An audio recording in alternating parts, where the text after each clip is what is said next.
정말로 다사다난했던 올 한 해가 이렇게 마무리가 됩니다. 여전히 아직 나라 안팎의 일들이 어수선하긴 하지만 또 새로운 마음을 가지고 우리가 새해를 맞이해야 할 것 같습니다. 옥스퍼드 대학에서 매년도 그 한 해의 단어를 이렇게 발표를 하는데요. 올해도 발표를 했습니다. 37,000개가 넘는 투표와 전 세계 공개 토론 그리고 언어 데이터 분석을 통해서 선정한 올해의 단어가 뭐냐? 사진 한번 보여주세요. 무시무시한 2024 브레인 랏이라고 하는 단어입니다. 브레인이 뇌잖아요. 뇌. 랏이라고 하는 게 뭐냐면 썩는다는 거예요. 뇌가 썩었다는 거예요. 가만히 보면 저 밑에 있는 사람들이 뭐 하고 있어요? 스마트폰, 그죠? 핸드폰 보고 있죠. 브레인 랏. 사진 내려주시면 뇌가 썩는다. 이게 무슨 뜻이냐면 사소하거나 하찮은 자료를 과도하게 소비한 결과 사람의 정신적 상태 또는 지적 상태가 악화되는 현상. 어젯밤에도 잠자리에 누워서 봤어요, 안 봤어요? 거의 보셨을 거 그죠? 한 1분만 보다가 자야지 하는데 1분이 10분 되고 10분이 1시간씩 보다가 주무시는 분도 있고, 안 봐야지 하는데 자꾸 넘기게 되고, 그죠? 그러면서 우리 뇌가 썩어간다는 거예요. 저게 전 세계의 공통점인 것 같아요, 지금.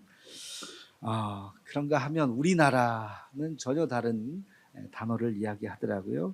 2024년 교수신문이 뽑은 올해의 대한민국 사자성어 1위 도량발호, 2위 후안무치, 3위 석서위려. 무슨 뜻이냐? 1위 도량발호는 권력이나 세력을 제멋대로 부리면 함부로 날뛰는 행동이 만연하다. 권력과 세력으로 그냥 함부로 막 날뛰는 사람들이 많다는 거죠. 도량바로 이 1위가 됐어요. 후안무치는 잘 아실 거예요. 낯짝이 두꺼워서 부끄러움이 없다. 부끄러움도 모르고 저 창피해서 어떻게 부끄러움도 모르고 그냥 행동하는 거예요. 후안무치. 석서위려는 재밌어요. 이게 머리가 크고 유식한 척하는 쥐 한 마리가 국가를 어지럽힌다. 그런 또 이런 또 사자성어가 진짜 있는지 어디서 찾았는지 저게 3위예요. 근데 저게 무슨 계엄 선포 이후에 막 투표를 한 게 아니고요. 그 이전에 11월 달에 이미 집계가 끝나서 12월 초에 발표를 한 거예요, 벌써.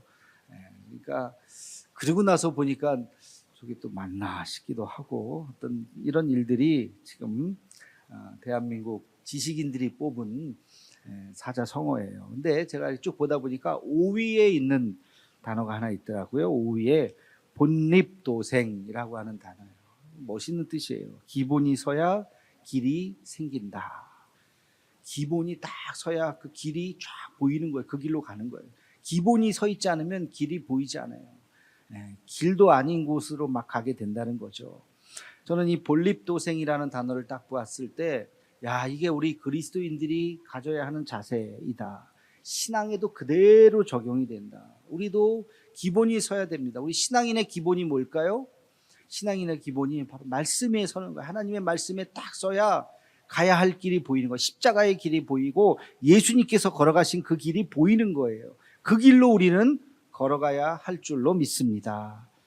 올 한 해 우리 교회의 주제가 온전한 믿음, 온전한 성도, 온전한 교회였습니다. 다 온전해지자는 거예요. 내가 온전해져야 우리가 온전해지고 우리 교회가 온전해진다는 뜻이죠. 여러분 이게 바로 본립도생입니다. 우리가 기본에 바로 서야 온전한 신앙 위에 바로 서야 우리가 하나님 앞에서 그대로 쓰임을 받을 수가 있는 것이죠. 숫자로 치면 100% 신앙이에요. 100% 신앙. 99%도 안 돼요. 90%는 더더군다나 안 되죠. 100% 신앙, 온전한 신앙을 가져야 우리가 하나님 앞에 바로 설 수가 있다는 것입니다. 성경에서 예를 찾아볼 수가 있어요. 온전한 신앙을 가졌던 순간들이 있습니다. 언제 있느냐? 아브라함이 본토 친척 아비집을 떠날 때의 그 믿음, 그게 온전한 믿음이었어요. 본토 친척 아비집을 떠나라. 네, 알겠습니다 하고 그 다음날 바로 짐을 챙겨서 그 다음날 아침 새벽과 같이 떠났습니다. 그 믿음이 바로 온전한 믿음이에요. 가다가 어디로 가요? 묻지도 않았어요. 가다가 죽을 수도 있어요. 죽으면 죽으리이다 하는 믿음으로 하나님 말씀하시니 나는 순종할 따름입니다. 그 길로 걸어간 그 믿음. 모세가 홍해 앞에서 홍해물을 가를 때의 그 믿음, 뒤에는 병사가 쫓아오고 더 이상 앞으로 나아갈 수 없을 때 지팡이를 들어서 하나님 우리를 도와주옵소서 간절히 기도했던 그 기도, 하나님께서 그 홍해를 가르실 때 그 믿음이 바로 온전한 믿음이라고 하는 것이죠. 다윗이 골리앗 앞에 섰을 때의 그 믿음, 너는 칼과 창과 단창으로 내게 오거니와 나는 내가 모욕하는 그 이스라엘 군대의 하나님의 이름으로 내게 가노라 하는 그 믿음으로 물맷돌을 가지고 골리앗 앞에 섰을 때의 이 다윗의 이 모습, 그가 이 온전한 믿음 위에 서 있었기 때문에 가능했던 행동이었던 것이죠. 이리로 오라 예수님께서 말씀하셨을 때 베드로가 물 위를 한 걸음 내디뎠을 때의 그 믿음이 바로 온전한 믿음이에요. 물에 빠지면 물에 걸을 수 있는 사람이 어디 있습니까? 물에 내가 한 발을 디디면 빠진다는 거 누가 몰라요. 그러나 이리로 오라 말씀하셨기 때문에 그 믿음에 순종해서 발을 한 발 딱 내딛었던 그 믿음이 100% 순수한 신앙이죠. 온전한 믿음이라고 하는 것입니다. 여러분, 올 한 해 이렇게 지나면서 여러분의 믿음이 얼마나 단단해지셨습니까? 여러 가지 상황들이 있었겠죠. 올 한 해도 가정에서나 직장에서나 사회생활 속에서나 또는 교회에서나 여러 가지 신앙생활 속에서 여러분이 믿음으로 반응했던 그 순간들이 있었습니까? 여러분의 신앙이 내 믿음이 그래도 여기까지 컸네 라고 스스로 생각했던 어떤 순간들이 있으셨습니까? 우리의 믿음이 온전해진다고 하는 것이 무슨 의미냐? 첫째는요, 두려움이 없는 신앙입니다. 세상을 살아가면서 여러분 두려움이 있는가? 근심, 염려, 초조함이 있는가? 없는가? 여러분 스스로 한번 생각해 보시기 바랍니다. 내게 두려움이 없다면 온전한 믿음에 한 걸음 더 가까이 가 있는 거예요. 그러나 내게 여전히 두렵고 떨리고 초조하고 긴장되고 밤에 잠이 오지 않고 이거 어떡하지 염려 근심 속에 쌓여 있다면 우리의 믿음은 아직 온전한 믿음이 아닌 것이죠. 여러분 우리가 온전한 믿음이 있다면 어떤 어려움도 어떤 역경도 어떤 시련도 이길 수 있는 줄로 믿습니다. 아멘. 어떤 좌절도 역경도 우리가 이길 수 있는 믿음이 있을 때 그때 그 믿음을 온전한 믿음이다 라고 말할 수 있는 것이죠. 우리 함께 이사야서 41장 10절 말씀을 함께 같이 읽겠습니다. 시작. 두려워하지 말라 내가 너와 함께함이라. 놀라지 말라 나는 내 하나님이 됨이라. 내가 너를 굳세게 하리라. 참으로 너를 도와주리라. 참으로 나의 의로운 오른손으로 너를 붙들리라. 아멘. 여러분 이 말씀 다 잘 아시죠? 좋아하시죠? 10번, 20번, 100번이라도 읽고 또 읽고 외우고 또 외우고 아침마다 혹시 불안하신 분들, 우울증에 계신 분들, 뭔가 막 마음이 불편한 분들, 여러분 이 말씀을 좀 주문처럼 외우셔도 돼요. 아침마다 두려워하지 말라 내 영혼아 두려워하지 말라 나의 하나님이 있다 하는 믿음으로 여러분 이 말씀을 읽고 하나님이 나를 도와주실 줄로 믿습니다 하는 믿음으로 여러분 이 말씀을 꼭 외우시기를 바랍니다. 또 빌립보서 4장 6절에서 7절 말씀이에요. 우리 함께 읽겠습니다. 시작. 아무것도 염려하지 말고 다만 모든 일에 기도와 간구로 너희 구할 것을 감사함으로 하나님께 아뢰라. 그리하면 모든 지각에 뛰어난 하나님의 평강이 그리스도 예수 안에서 너희 마음과 생각을 지키시리라. 아멘. 아무것도 염려하지 말고 오직 기도와 간구로 하나님 앞에 나와라. 여러분 이 두 말씀을 꼭 기억하면서 어떤 어려움에도 여러분 굳건하게 서시기를 주님의 이름으로 축원합니다. 경제적으로 혹시 어려우십니까? 어려울 수 있어요. 지금 또 갑자기 어려워지고 환율이 갑자기 높아지고 뭐 그러면서 어떤 분들은 뭐 그 환율 높아지는 게 나랑 무슨 상관이야 그럴 수도 있지만 또 어떤 분들은 그것이 굉장히 큰 어려움으로 다가오고 있어요. 몸이 아프신 분들, 암에 걸려서 이거 참 오랜 시간 동안 하루아침에 고쳐지는 병이 아니잖아요. 오랜 병마와 싸워야 할 때, 그러나 그때라도 낙심하지 말고 하나님이 나와 함께 하신다. 하나님이 나를 놓지 아니하신다. 하나님이 나를 치유하신다. 여러분 이 믿음 꼭 가지시기를 주의 이름으로 축원합니다. 두 번째, 온전한 신앙은 무엇이냐? 온전한 신앙은 실천하는 신앙이에요. 우리의 삶을 역사하시는 신앙입니다. 우리의 삶의 능력이 되는 신앙인 줄로 믿습니다. 믿음이라고 하는 것이 그냥 내 마음속에 있는 마인드 컨트롤이 아니에요. 잘 되겠지, 잘 되겠지. 무슨 주문이 아니에요. 믿음이라고 하는 것은 내 삶을 바꾸는 거예요. 믿음이라고 하는 것은 내 운명을 바꿀 수도 있고 내 미래를 바꿀 수 있어요. 내 지금의 나의 삶을 바꾸는 것이 믿음인 줄로 믿습니다. 히브리서 11장 1절에서 2절 말씀을 함께 같이 읽겠습니다. 시작. 믿음은 바라는 것들의 실상이요 보이지 않는 것들의 증거니 선진들이 이로써 증거를 얻었느니라. 아멘. 바라는 것들의 실상이다. 진짜 없지만 진짜 있는 거예요. 진짜 있는 것처럼 보는 거예요. 대표적으로 누가 있어요? 노아. 노아. 하나님이 말씀하셨어요. 노아에게 배를 만들어라. 그것도 산 위에다 만들어라.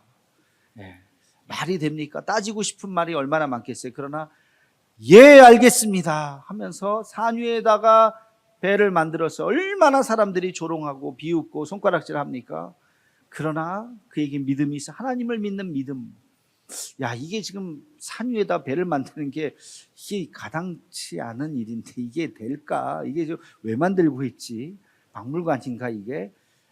그러나 하나님이 하시라고 하면 뜻이 있겠지. 하나님이 하시라고 하면 뜻이 있겠지. 120년을 만들었어요. 그러고 나서 비가 쏟아졌는데 산 위까지 온 천지에 물이 돼서 그 노아의 방주만이 둥둥 떠 있는 놀라운 일이 벌어지지 않았어요? 여러분 이게 믿음이라는 거예요. 실천하는 믿음이라는 거예요. 아브라함도 요셉도 모세도 다윗도 다 믿음 가지고 자기의 삶을 바꾸었던 것입니다. 여러분 믿음으로 산다고 하는 것은 어떤 어려움과 역경도 이겨낼 수 있는 힘이 있는 줄로 믿습니다. 시험이 떨어졌다고 절망하지 마세요. 그거 하나 안 됐다고 해서 내 인생 바뀌는 거 아무것도 없어요. 더 단단해질 수 있고 더 우리는 전진할 수 있습니다. 더 훌륭한 사람이 될 수 있어요. 사업이 혹시 잘 안 돼도 절망하지 마세요. 그걸로 내 인생 끝이 아닙니다. 하나님께서 그렇게 우리를 나약하게 두지 않으십니다. 하나님께서 우리를 더 크게 사용하실 줄로 믿습니다. 고린도후서 4장 7절에서 10절 말씀 우리 함께 같이 읽겠습니다. 시작. 우리가 이 보배를 질그릇에 가졌으니 이는 심히 큰 능력은 하나님께 있고 우리에게 있지 아니함을 알게 하려 함이라. 우리가 사방으로 우겨쌈을 당하여도 쌓이지 아니하며 답답한 일을 당하여도 낙심하지 아니하며 박해를 받아도 버림받지 아니하며 거꾸로 들임을 당하여도 망하지 아니하고 우리가 항상 예수의 죽음을 몸에 짊어짐은 예수의 생명이 또한 우리의 몸에 나타나게 하려 함이라. 아멘. 사방으로 우겨쌈을 당하여도 쌓이지 않는다. 내 편 하나도 없다 할지라도 아니야. 하나님이 내 편이면 돼. 그것으로 충분해 이길 수 있습니다.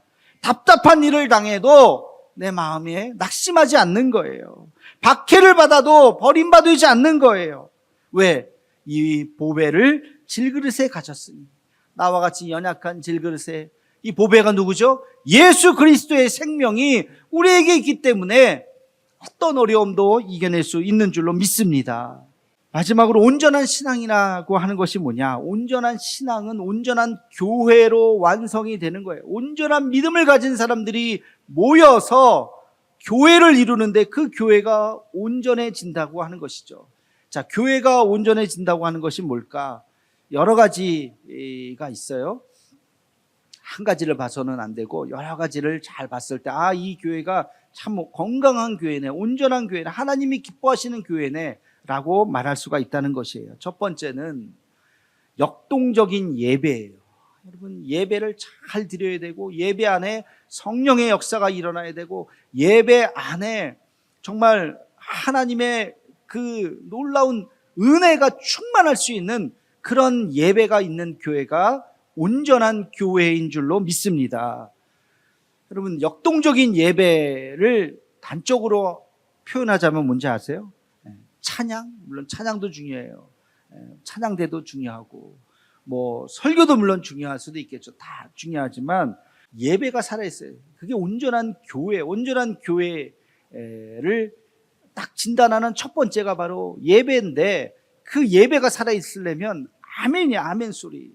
유튜브 보다 보니까 어느 교회에 들어가서 이렇게 봤는데, 예배를 이렇게 쭉 봤어요. 대표 기도하시는 장로님이 기도를 했어요. 기도 내용은 뭐 장로님들 기도 다 비슷비슷하잖아요. 하나님, 우리가 주님 앞에 오늘 이렇게 나왔습니다. 아멘. 괜한 우리를 도와주옵소서. 아멘. 야, 그냥 뭐 무슨 얘기를 해도 그냥 아멘, 아멘 하는데, 와, 그냥 그 아멘 소리에 또 은혜가 되더라고요. 이 아멘으로 우리가 화답해야 됩니다. 우리 내년에는 제가 표를 그렇게 정하지는 않았지만, 정말 그렇게 정할까 한참 마지막까지 고심하다가 그 표를 정하지는 않았지만, 아멘으로 화답하는 교회, 여러분, 우리 예배에 아멘이 넘치는 교회, 그런 교회가 되기를 주님의 이름으로 축원합니다. 예, 이 정도 해야 돼요. 아멘. 역동적인 예배가 있어요. 두 번째는요, 우리 관계가 따뜻해야 돼요. 관계가, 누구를 만나든지 행복하고 기분 좋고 만나고 싶고 보고 싶은 그런 관계가 되기를 주의 이름으로 축원합니다. 이미 뭐 우리가 그런 관계죠. 누구 만날까봐, 누구 보기 싫어서 나 교회 가기 싫어. 여러분, 그러면 안 되죠. 교회 가서 저분을 누군가를 만났는데 너무 반가워. 그냥 누구를 만나도 다 반갑고 늘 기쁘고, 그래서 늘 교회 가고 싶고, 그런 교회가 되어야 할 줄로 믿습니다. 여러분, 이 관계가 중요한 거예요. 세 번째는요, 우리 교회가 이웃을 잘 섬기고 있는가. 우리끼리 행복하면 그것도 온전한 교회가 아니에요. 우리끼리 행복해서 될 게 아니에요. 우리가 그 사랑을 이웃에게 전해줘야 돼요. 우리 빨간 양말 이번에도 남부시장이 다 이렇게 나눠주면서 그분들이 얼마나 좋아하시는지, 뜻밖의 선물을 받고 얼마나 행복해 하시는지. 대도교회에서 왔어요 그랬더니, 대도교회, 이제는 대도교회가 좋은 소문이 많이 나서 대도교회 참 좋은 일 많이 하죠 하면서 사람들이 이야기하는 그 모습을, 또 그런 이야기를 들으면서 얼마나 참 기쁜지. 우리가 뭐 삼계탕도 하고 쌀도 나눠드리고, 많은 기회가 있을 때마다 김장김치도 나눠드리고 잘하고 있습니다. 우리가 이웃의 그런 사랑을 끊임없이 계속해서 나누어주는 그런 교회가 온전한 교회인 줄로 믿습니다.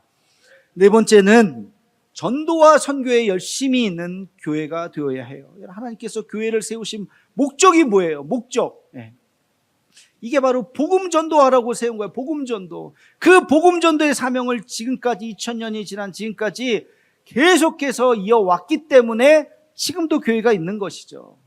여러분, 한 사람이 100명 전도하는 거 대단한 거예요. 의미가 있습니다만, 그러나 한두 사람이 뭐 100명, 200명 전도하는 것보다 그것은 온전한 교회라고 말할 수 없어요. 그 몇 사람의 특심이지. 온전한 교회라고 하는 것은 100명에 한 사람씩 전도할 때 그게 온전한 교회인 줄로 믿습니다. 한 사람이 막 열심히 전도하는 거, 물론 그것도 의미 있고 좋은 일이죠. 그러나 정말 중요한 것은 모든 사람이 다 전도와 선교에 관심이 있어야 돼요. 모든 사람이 다 전도에 우리가 합심을 해서 마음을 모아야 돼요. 제가 연말 되면 통계를 이렇게 봅니다.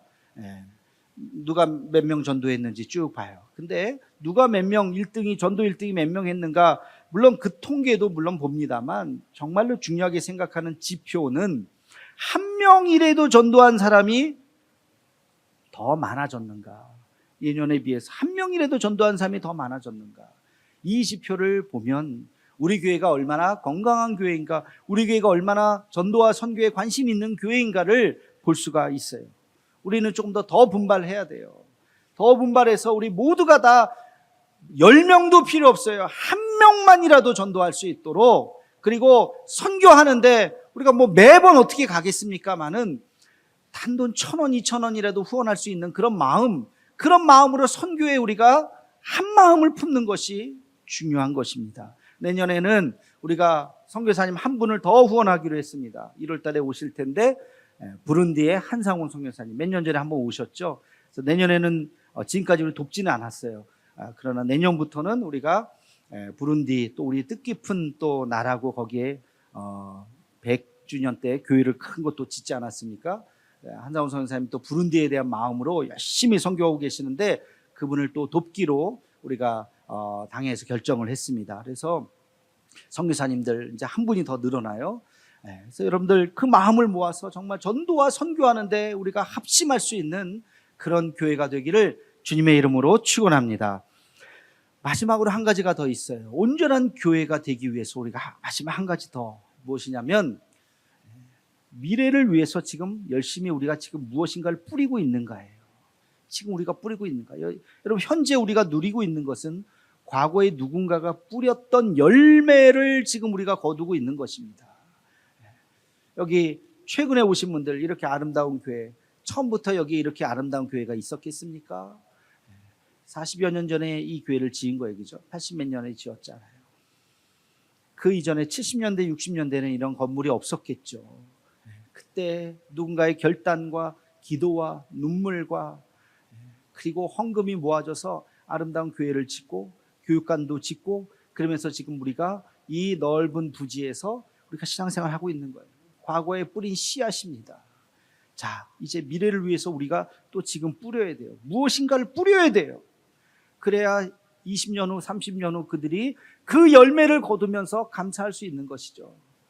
이것만 그냥 우리가 달랑 걷어먹고 아무것도 뿌리지 않는다면 우리는 다음 세대들에게 욕먹을 거예요. 뭐 했나 도대체. 우리는 열심히 무엇인가를 해내야 하는 것입니다. 여러분, 이 건물이 뭐 100년, 200년 가겠습니까? 다윗이 성전을 짓고 싶었지만 하나님이 허락하지 않았죠. 어떻게 했어요? 솔로몬 때 지었지만 다윗이 모든 것을 다 준비해 줬습니다. 모든 것을 다 다윗은 다 준비해 놓고 마지막 조립만 솔로몬이 한 거예요. 여러분, 우리가 지금 할 수 있는 것이 무엇인가 고민하고 기도하면서 지금 우리가 무엇인가를 다 뿌려야 돼요. 그러면서 다음 세대들이 그것을 할 수 있도록 준비를 해 주어야 하는 것입니다. 그럴 때 우리 교회가 주님 오시는 그날까지 든든히 서 갈 줄로 믿습니다. 그럼 100년 된 교회, 100년 전에 이렇게 세웠던 교회 중에 죄송하지만 중간에 사라진 교회가 생각보다 많아요. 물론 뭐 마을이 없어지고 도시가 없어지고 교회가 합쳐지기도 하고 이름이 바뀌기도 하고 그런 교회들도 있지만, 교회가 숫자가 쪼그러들어서 우리 노회에서도 지금 한 회기에 한 교회씩, 두 교회씩 지금 문을 닫을 처지에 있는 교회들이 나타나고 있어요. 우리 교회도 우리 바짝 긴장해야 됩니다. 우리도 정말 주님 오시는 그날까지 우리 대도교회가 120년 전에 지은 한국교회 그 선교사님이 세우신 이 교회가 끝까지 잘 든든히 서 가야 할 텐데, 우리가 지금 눈물로 씨앗을 뿌려야 됩니다. 이것을 뿌리지 않으면 온전한 교회가 아닌 것이죠. 여러분, 올해 이렇게 마지막 주일을 우리가 보내게 됩니다. 또 이렇게 보면 잘한 것도 있을 수 있고 또 아쉽고 잘 못한 것도 있을 수 있습니다. 그러나 다행인 것은, 감사한 것은 하나님께서 우리에게 또 한 해를 허락해 주셨는 줄로 믿습니다. 2025년 새로운 한 해를 우리에게 주셨어요. 그리고 그 한 해를 우리가 맞이하면서 새로운 마음으로 부족했던 것들을 채우고 연약했던 것들을 다시 든든히 세우고 하나님이 기뻐하시는 교회로 또 우리 성도들 각자가 든든히 믿음 위에 서 있기를 주님의 이름으로 축원합니다.